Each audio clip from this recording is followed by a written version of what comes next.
nessa tarde, aplaudindo ao Senhor Jesus, amém?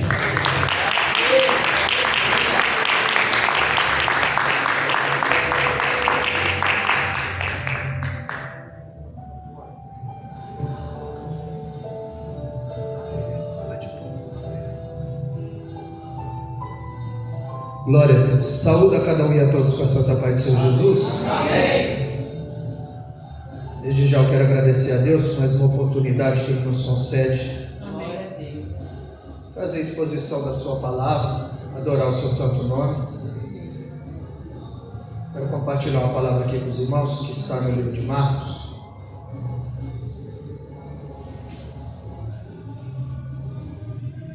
Marcos capítulo 4, versículo 35. Acompanha minha esposa Selma,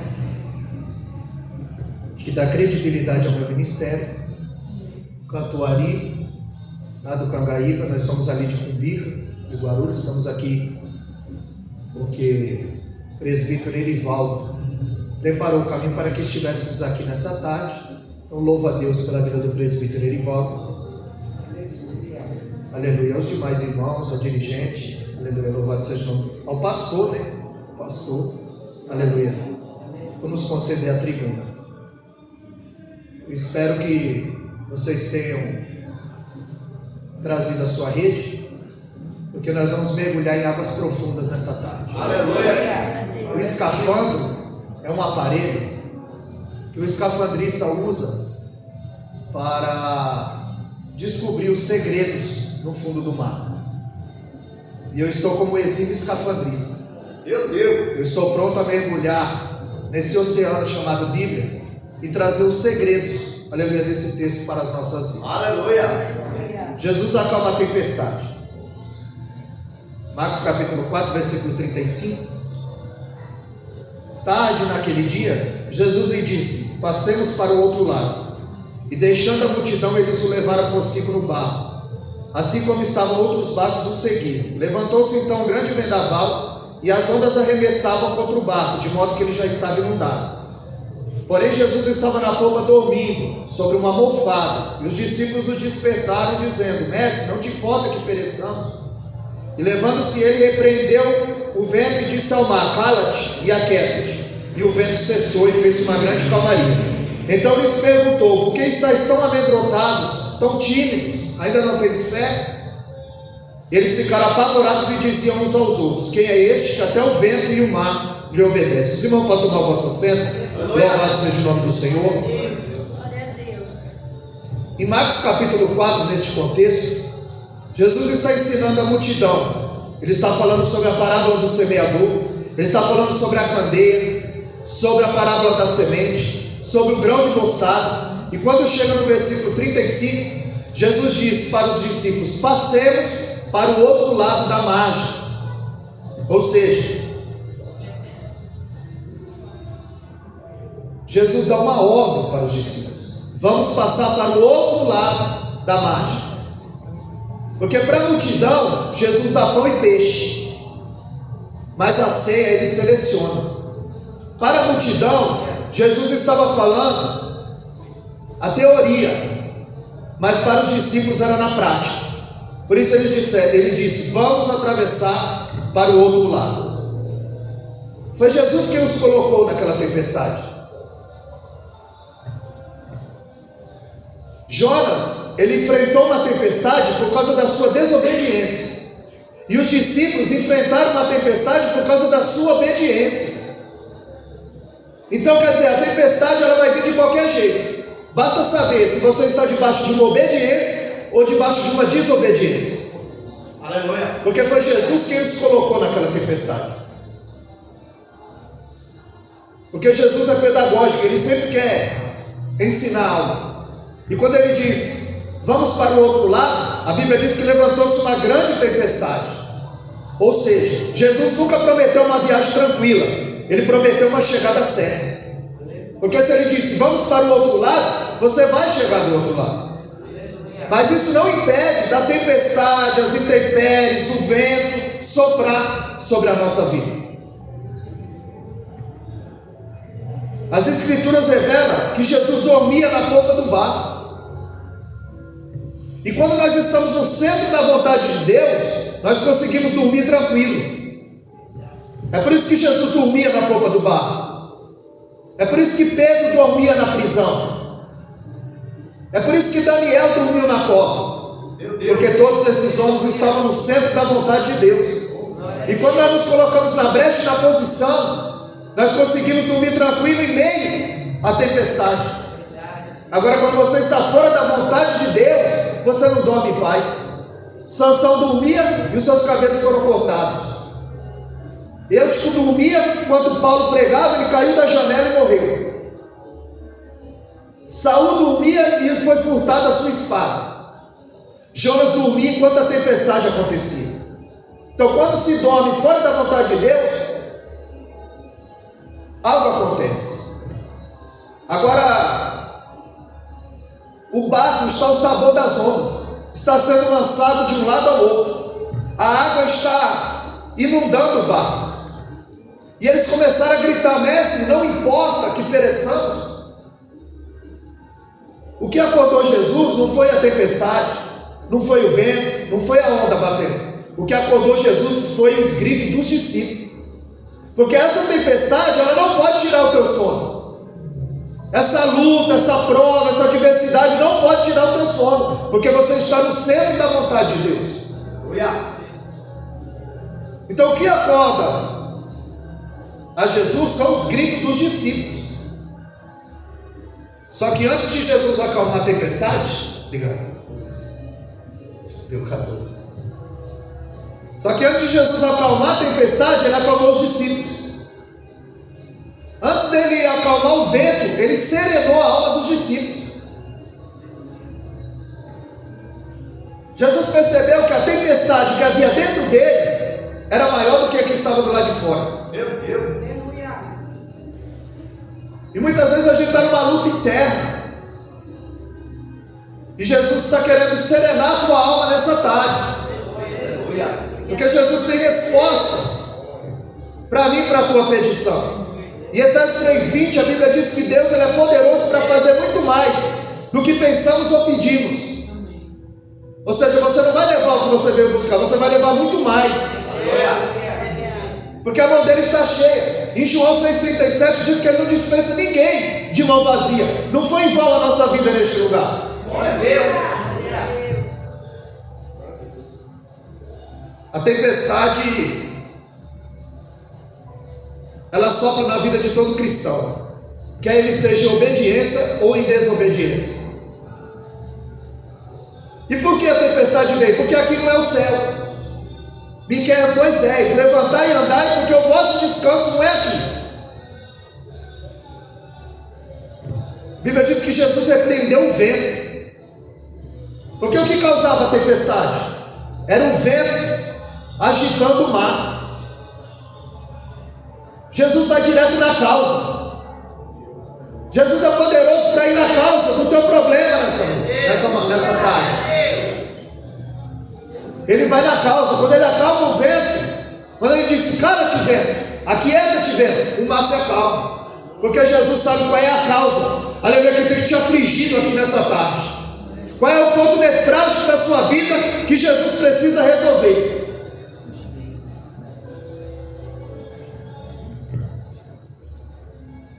Jesus estava mostrando para os discípulos: aquilo que assusta vocês, me obedece.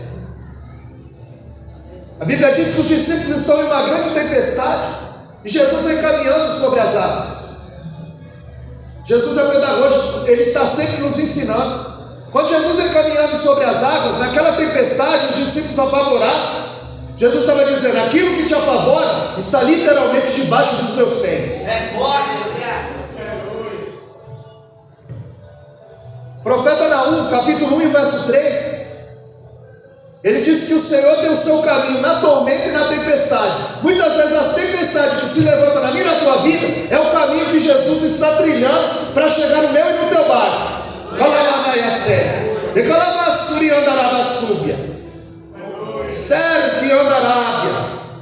O que te assusta? nessa tarde está debaixo dos pés do nosso Senhor. Glória a Deus. Ele está dizendo: eu tenho domínio. Tem alguém no controle. Jesus agora, ele põe a tempestade para dormir. Jesus acorda e a tempestade dorme. Jesus pode pôr esse problema que te aflige para dormir nessa tarde. Aleluia. Porque Deus, nosso Deus, ele faz no de repente. Eu creio. Jesus acorda e bota a tempestade para dormir. A Bíblia diz que ele repreende o vento e repreende os discípulos. Ele repreende a fúria do vento e a incredulidade dos discípulos. Por que sois tão tímidos? Por que não credes que eu sou, que eu faço, que eu posso? Por isso que no capítulo 1 Ana chora, mas no capítulo 2 ela canta. 1 Samuel capítulo 2, a partir do verso 6, ela diz: é o Senhor que abate, é o Senhor que exalta, é o Senhor que empobrece, é o Senhor que enriquece, é o Senhor que faz descer a sepultura, é o Senhor que faz subir a sepultura, é o Senhor que dá vida e é o Senhor que tira a vida. Aleluia. Deuteronômio 32, 39, ele disse: vede que eu sou e fora de mim não há outro. Eu filho e eu saro, eu mato e eu faço viver. Eu sou o Senhor e faço todas essas coisas. Meu Deus. É porque o boi não sabe a força que ele tem. Se o boi soubesse a força que ele tem, ninguém colocava uma gola no nariz e com um dedo guiava o boi, porque ele não sabe a força que ele tem. Às vezes o crente não sabe a força que a oração, o joelho, o jejum e o Deus dele tem. Meu Deus. É forte, Deus. Aleluia. Agora, porque Jesus está no meio do teu barco, isso não quer dizer que a tempestade não vai se levantar, que o vento não vai soprar e que o barco não vai açoitar. As ondas não vão invadir o barco. A diferença é que quando Jesus está no barco, o barco não afunda. Porque o sustentáculo maior da tua vida se chama Jesus Cristo de Nazaré. 1 Coríntios 3,9, Paulo diz que ninguém pode pôr outro fundamento além do que já está posto: Jesus Cristo o justo. Aleluia. Ele tem que ser o fundamento da nossa vida. O barco não vai afundar, porque Jesus está nele. Em Mateus 7,24 ele diz: aquele que ouve as minhas palavras e não as pratica, assemelhá-lo-ei ao homem que edificou a sua casa na areia, a qual desceu a chuva, correr o rio, soprar o vento, combateram contra aquela casa e grande foi a sua ruína. Mas aquele que ouve as minhas palavras e as pratica, assemelhá-lo-ei ao homem que edificou a sua casa na rocha, onde desceu a chuva, correr os rios, soprar o vento, combateram contra aquela casa, mas ela ficou de pé, porque ela estava na rocha. Ou seja, as duas casas estão de pé, edificadas. Mas a gente só vai saber qual está na rocha é quando a tempestade bater na casa do crente. É quando a morte bater na casa do crente, a adversidade, a doença, a decepção. Porque a chuva ela cai com força no telhado. Os rios batem com força na parede. E o vento sopra com ímpeto na porta. A Bíblia diz que uma cai e outra permanece de pé. E aonde está firmada a nossa rocha? Aonde está firmada a nossa fé? Na rocha ou na areia? Filipenses 2,6, a Bíblia diz que ele, sendo em forma de Deus, ele não quis por usurpação, ele não quis tomar o lugar de Deus, ele tomou a forma de servo, aniquilou-se a si mesmo. E Deus lhe deu um nome que está sobre todo nome. Ele foi obediente até a morte, morte de cruz, para que todo o céu, toda a terra e todo o inferno saibam, e que toda língua vai confessar, e que todo joelho vai se dobrar, e vai dizer que só o Senhor é Deus.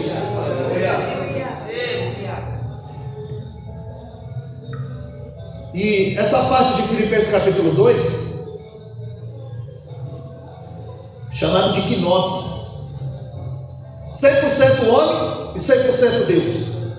Ele não podia ser 100% Deus a todo momento.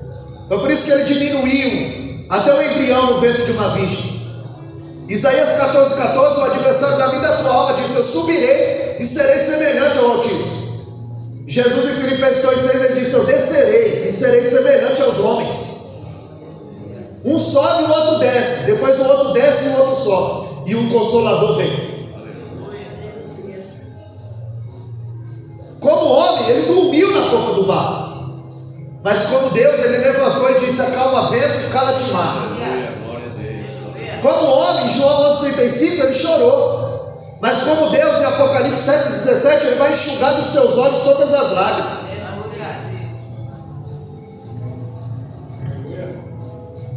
Como homem, Mateus 4, ele sentiu fome. Mas como Deus, em João 6, ele alimentou a multidão. Como homem, em João capítulo 4, ele sentiu sede. Mas como Deus, ele disse em João 4,10: ah, mulher, se tu soubesse quem te pede água, tu me pedirias e eu te daria água viva. Aleluia.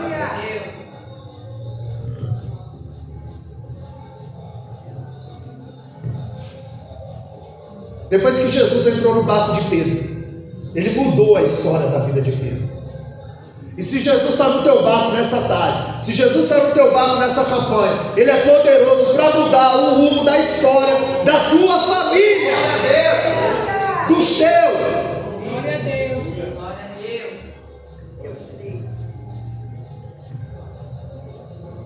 Glória a Deus. Aleluia. Lá no Joséfo diz que quando se dá o encontro de Pedro e Jesus, em Lucas capítulo 5, ele diz que havia 300 barcos. Jesus escolheu o barco de Pedro. Muitas pessoas podiam estar aqui, mas foi o teu barco que Jesus encontrou nessa tarde. Foi ele que te atraiu, que te amou. 1 João 4,19, nós o amamos porque ele nos amou primeiro. Jeremias 31,3, com amor eterno ele nos amou, e com benignidade, com bondade, com misericórdia ele nos atraiu. Você foi atraído, Aleluia. pelo amor e o Espírito Santo do Eterno nessa tarde. Quando Jesus encontra com Pedro, disse: afasta o teu barco da terra, vamos ao mar alto. Afasta o teu barco da terra. Colossenses 3,2, buscai as coisas que são de cima e não as coisas que são da terra. Jesus está dizendo para nós nessa tarde: afasta o teu barco da terra. Vamos a algo mais profundo, ao largo. Pedro sabia que à noite os peixes maiores saem para se alimentar. E ele disse: Senhor, pescado a noite toda eu não apanhei nada, mas sobre a tua palavra. Você está aqui debaixo de uma palavra. Aleluia. O altar está liberando uma palavra para a nossa vida. Aleluia, Deus. Ele diz: sobre a tua palavra. A palavra é essa que Isaías 40, verso 8: seca-se a erva, cai as flores, mas a palavra de Deus subsiste eternamente. A palavra é essa que Jeremias 1,12 ele disse: eu velo sobre ela para cumprir. Que Isaías 55,11 diz que ela não volta vazia. Ela tem endereço aqui nessa tarde. Glória a Deus.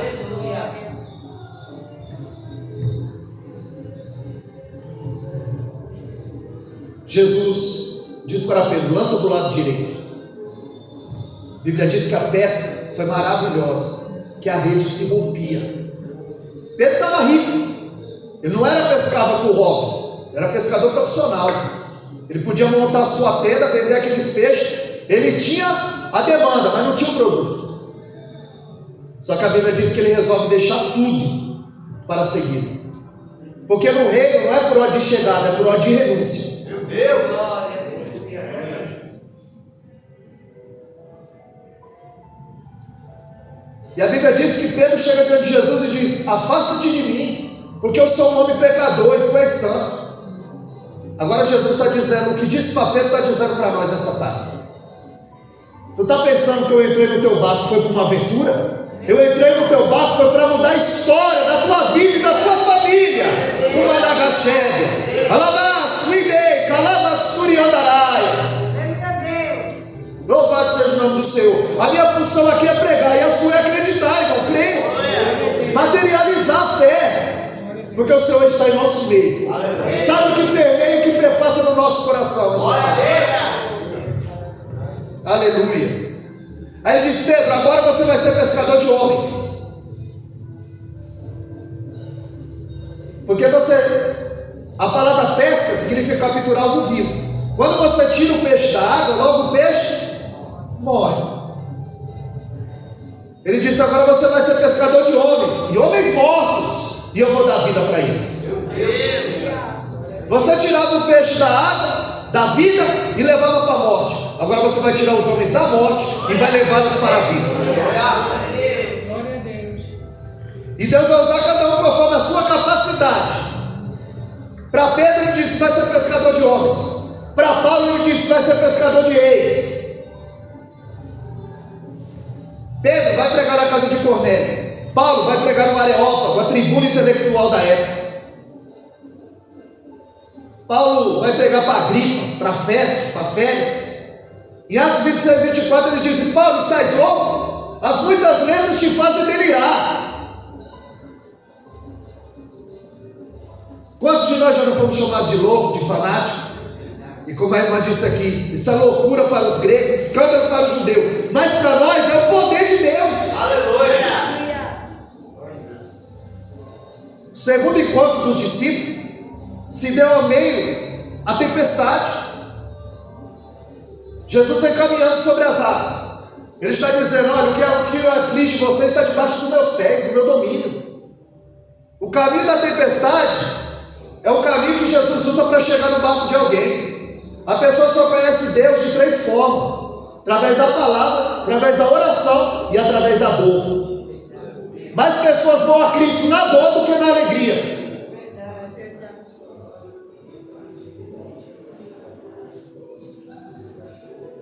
E os discípulos estão sendo açoitados novamente, outra tempestade. Eles são apavorados. Jesus vem caminhando sobre as águas. Todos eles olham e dizem: é um fantasma. Só Pedro não acredita. Ele diz: se tu és o Cristo mesmo, se é ti, se é o Senhor, manda eu ir ter contigo. E ele disse: vem, camarada. Tinha 12, presbítero Edivaldo, 12. Só Pedro desceu do barco. Porque para criticar tem um monte, né? Para apontar tem um monte. Mas para elogiar é pouco. Porque Jesus disse: Pedro, tu és um homem de pouca fé. Porque Pedro caminhou, mas quando ele tirou o foco, a Bíblia diz que ele começou a afundar. Jesus estende a mão e disse: Pedro, tu és um homem de pouca fé. A criticar tem um monte. Mas quem é que tem coragem de descer do barco no meio da tempestade? E se ele estivesse aqui, nós diríamos: Pedro, Jesus disse que tu é um homem de pouca fé. Ele falou: é? Eu dei 5 passos na água, dá você aí. Porque para criticar, para apontar tem um monte. Mas para descer no meio da tempestade, no olho do furacão, tinha 12, só Pedro desceu. Pedro nega, Pedro chora, Pedro dorme. Na hora de orar ele dorme. Jesus disse: Pedro, vamos orar comigo, porque a minha alma está angustiada até a morte. Você já imaginou Jesus pedindo oração para os discípulos? Ou você acha que isso é privilégio seu? Pastor, ora por mim. Varão, ora por mim, ora pela irmã fulana. O próprio Cristo estava dizendo: a minha alma está angustiada até a morte, vamos orar comigo. Jesus se coloca a um tiro de distância. A Bíblia diz em Hebreus 5,7, pastor, que era com lágrimas que ele orava. Hebreus 5,7, com lágrimas. Ele suplicou aquele que podia livrá-lo da morte. Aí quando ele volta, os discípulos estão dormindo. A segunda vez ele volta a orar, um anjo o conforta, ele volta, eles estão dormindo. A terceira vez ele começa a transpirar sangue. Quando ele volta, os discípulos estão dormindo. Ele diz: não pode vigiar 1 hora comigo? Meu Deus. Como foi dito aqui, tu é crente só na igreja? Você ora só na igreja? Qual é a nossa conduta? Aí a Bíblia diz que quando os soldados vêm para prender a Cristo, aí Pedro saca da espada e corta a orelha de mal. Agora o Pedro dorminhoco é o Pedro valente. Porque quem não ora quer lutar com as armas carnais, quer resolver no braço, do seu jeito. E o crente resolve de joelho. Aleluia. É no jejum, é consagrando, é estando aqui de quinta-feira no ciclo de oração, buscando a face do Eterno, se humilhando debaixo da potente mão. Então Pedro, ele dorme na hora de orar, ele fala quando devia ouvir. Porque Jesus disse: olha, você entregue, você... Ele: não, de maneira nenhuma aconteça isso, Senhor. Ele diz: para trás de mim, Satanás. Pedro fica, Satanás sai, porque na vida de Pedro eu tenho obra. Então ele dorme quando devia orar, ele fala quando devia escutar, ele luta com a espada quando devia se entregar, e ele nega quando devia confiar. Pouca oração não resiste ao meio à tempestade. Pouca oração, quando o vento começar a soprar, a água começar a invadir o barco, a tempestade, ele não sabe como agir. Por isso que crente que não conhece a palavra é presa fácil. No tempo de batalha ele é aliciado, no campo de batalha ele é aliciado facilmente, e na primeira investida do adversário ele tomba, porque ele não sabe como agir.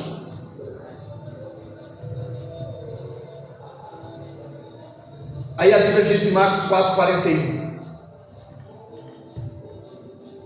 quem é esse que até o vento e o mar lhe obedecem? Eles conheciam Jesus como mestre, como professor, mas de forma gradativa o Senhor foi se revelando a eles. Para a multidão era teoria, para os discípulos era na prática. Você sabe que na escola, primeiro você aprende a lição, depois o professor aplica a prova. Com Deus é diferente. Primeiro você entra na prova, depois você aprende a lição. Tiago 12, bem-aventurado o varão que é aprovado, porque depois de ser aprovado é que ele recebe a coroa da vida. O abecedário do mundo é assim, A, B, C, D. O abecedário de Deus é obedecer. Não tem outro jeito. A tempestade vai vir de qualquer jeito. Agora você está debaixo de uma obediência como discípulo, ou debaixo de uma desobediência igual Jonas. Porque se Jonas não queria fazer a vontade de Deus, ele precisava fugir, era só ficar parado. Tem gente que não está fugindo, mas está parado. Está parado. Tem chamado e está estacionado. E talvez você não possa pregar aqui, mas você pode pregar na tua casa, no teu trabalho.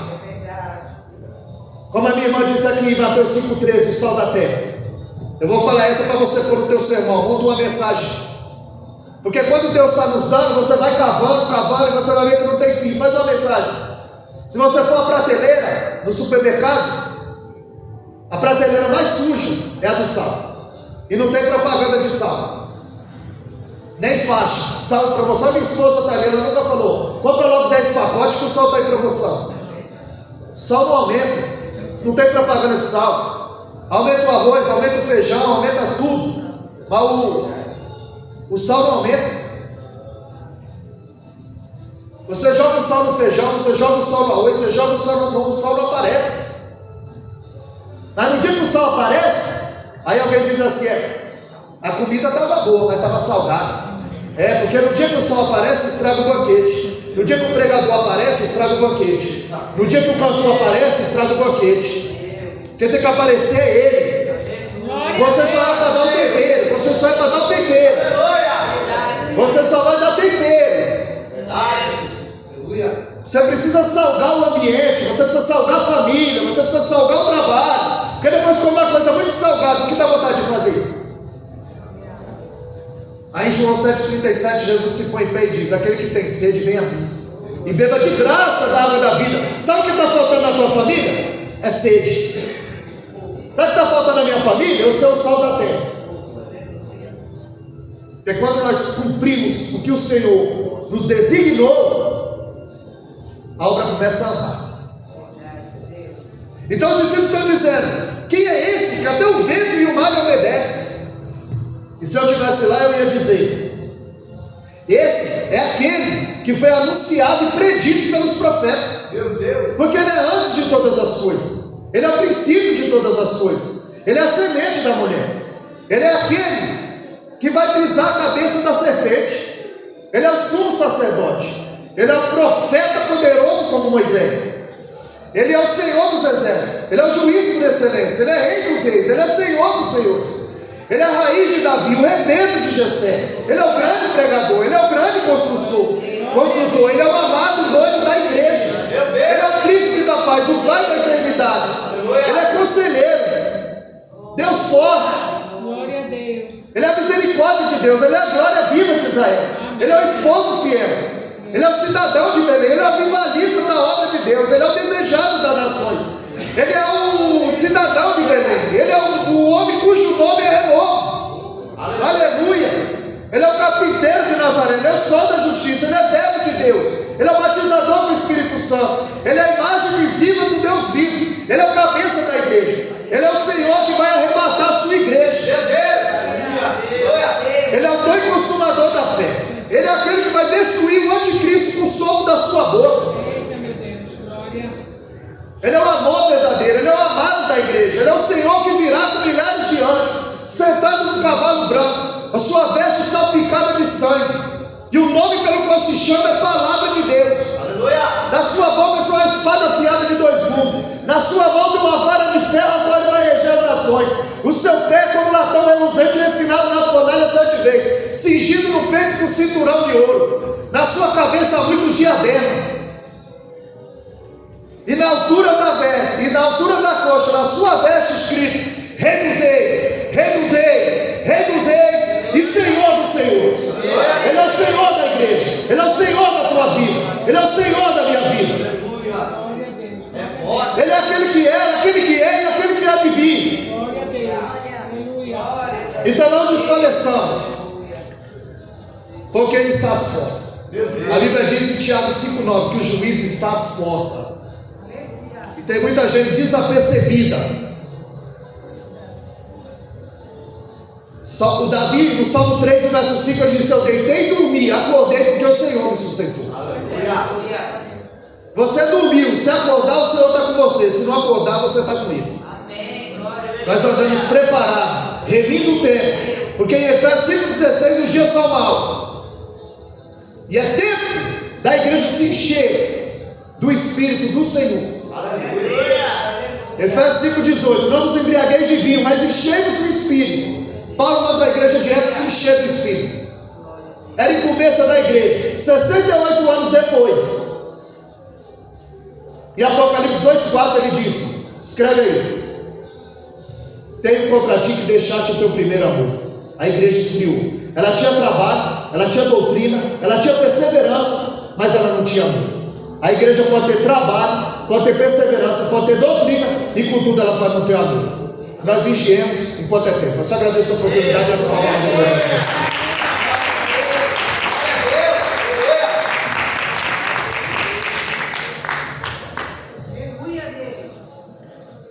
Glória a Deus.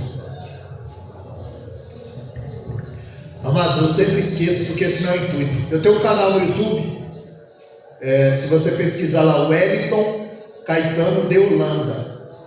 Wellington Caetano de Holanda. Tá? A minha foto, a foto da minha esposa. Eu tenho um canal no YouTube, essa mensagem vai subir para lá. Os irmãos procura lá no YouTube, se inscreve, que essa mensagem vai subir. Você pode olhar essa mensagem de novo e ver se é Bíblia ou não é. Você ouvir aqui contar história, você ouvir aqui contar sonho. Está no texto, viu, pastor? Jeremias 23:28. O profeta que tiver sonho, que conta sonho. Mas quem estiver a minha palavra, que fale a minha palavra com verdade. João 3,34. Aquele que Deus enviou, verdadeiramente fala as palavras de Deus. E João 8,47. Quem é de Deus, ouve as palavras de Deus. Eu sou de Deus porque preguei a palavra de Deus. E vocês são de Deus porque ouviram a palavra de Deus. Que Deus abençoe. Glória a Deus. Quem está abençoado com esta palavra, diga glória a Deus. Pastor Wellington, um beijo no coração do Senhor, da esposa e de toda a família. Que Deus continue abençoando vocês com toda sorte de bênção. Ari, um beijo no teu coração, Ari. Erivaldo, um beijo no teu coração, querido.